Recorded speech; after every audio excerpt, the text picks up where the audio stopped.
Hi friends! It's time for another episode of Create This Book. But this time with a twist. I'm working on this with my friend Di, aka AussieCrafter. We're doing a couple of different challenges, I guess you'd call them. First, an easy one. We picked out pages for each other. The page she picked out for me is this one. It says, Create a Family. For this one, I wanted to draw a few of my creations. I hesitate to call them characters because although I gave them names, I didn't really give them personalities. I've been wanting to turn them into characters for a while. I picked these characters specifically because they're all farm-ish animals. I mean, I'm not sure about a fox on a farm, but anyway. Since they all can live in the same place, they're a family. It's not always about being blood related. They're found family.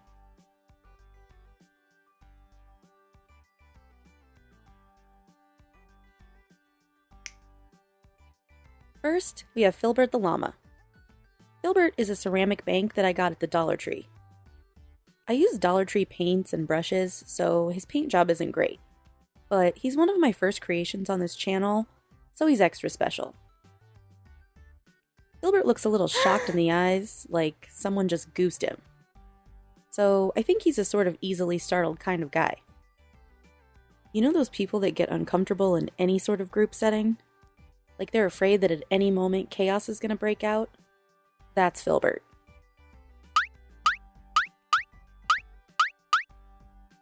Next, we have baby Frankie. Frankie is a little chick that I painted in a craft challenge with some family friends. Baby Frankie is your typical baby. He's cute, he's sweet, he can't wait to be a toddler and then turn into an absolute terror. He's stuck in this egg and desperately wants out. Since we last saw him, he's been able to punch out holes for his feet. Watch out everyone, he's gonna be on the move.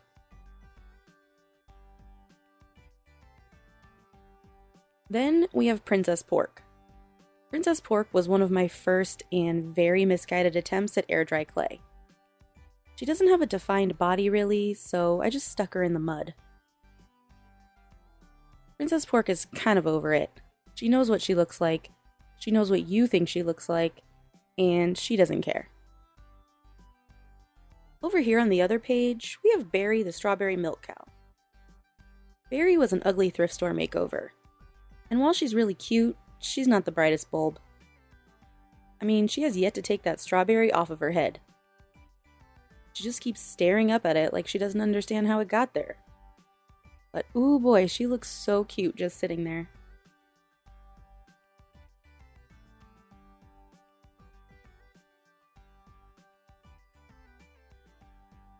Last, we have Foxy. You didn't think I forgot about him, did you? Foxy was born on a dollar store mirror that I made over. Despite his terrible name, Foxy is adorable. He's a real cuddle bug. He loves hugs and curling up in your lap like a little cat.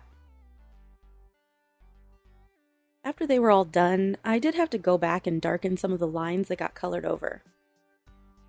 I added a little blue shadow so they weren't floating in midair. But I still felt like it was missing something. So I did what I always do and added a slightly thicker border around each character. I don't know why this is always my go-to, but I just like the way it looks. For the background, I did not go with chalk pastels this time. Instead, I went with pastel hearts. I kind of don't really like them, but at least it's different. Last, I added all of their names.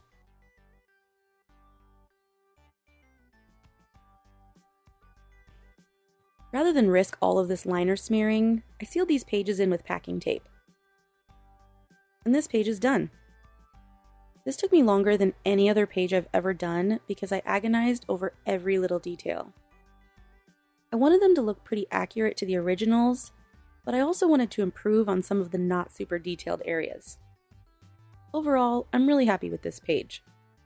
For the next challenge, I got to pick the page myself, and I chose this page.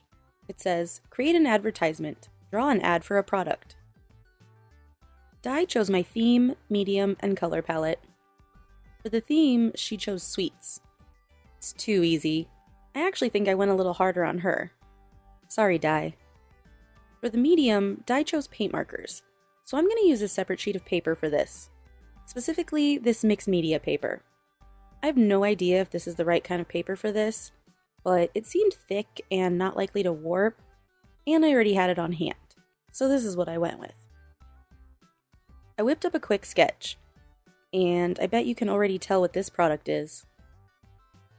As I said, Di chose paint markers, but specifically these Thule art paint markers that I bought but have never used. I may have gone overboard and bought 5 different color sets, so I have a lot of colors to choose from. However, Di chose a pastel color palette. Overall, I really do like these markers.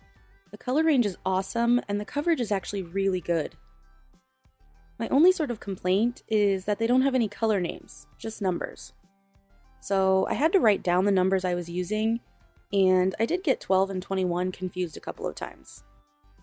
The other thing is that they have that fine plastic nib, which I kind of hate.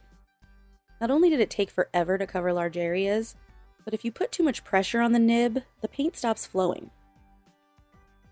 And they have a tendency to skip and fling small dots of paint if you go over a textured area. Since I bought these, Amazon keeps suggesting a pastel set to me, and I might have to get it because these colors are mwah, chef's kiss. This is what they look like after one coat. It's not really picking up on camera, but the paper did get a little bit torn up from the nibs, but it's not really too bad. I did a second coat just to clean it up a little.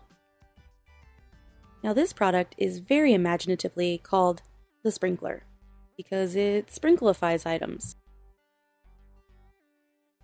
Because the sheet of mixed media paper is smaller than the book, and it's pretty thick, I cut the drawings out with a penknife. Then I glued them in.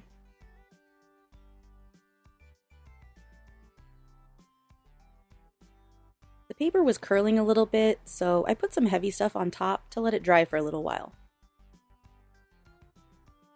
Again, this seemed like it was missing something, so I added a black outline. Honestly, I should have decided this before I cut them out, because this was a little bit of a struggle. The lines weren't even or straight, and I spent a lot of time touching this up and fiddling with it. Finally, we're ready for the sprinkles. I made the sprinkles shooting out of the cannon and onto the sweets. I considered covering the whole background with sprinkles, but it's not a very good product if its aim is terrible. I added a barely there black line to show that these are actually sitting on something, and some giant sprinkles around the name. Don't pay attention to the fact that I had to add another color in a few spots where I didn't plan my spacing correctly. And just like that, this page is done. I do plan to seal it in with some tape, but I didn't feel like fighting the glare to film the final look. So what do you think? I had so much fun with this. I loved having someone else pick a theme for me, and even though I think Di went really easy on me, it really helped me to narrow down an idea for a page that I was kind of stuck on. Make sure to head over to Di's channel to see what I picked for her. Thanks so much for watching, and I'll see you next time.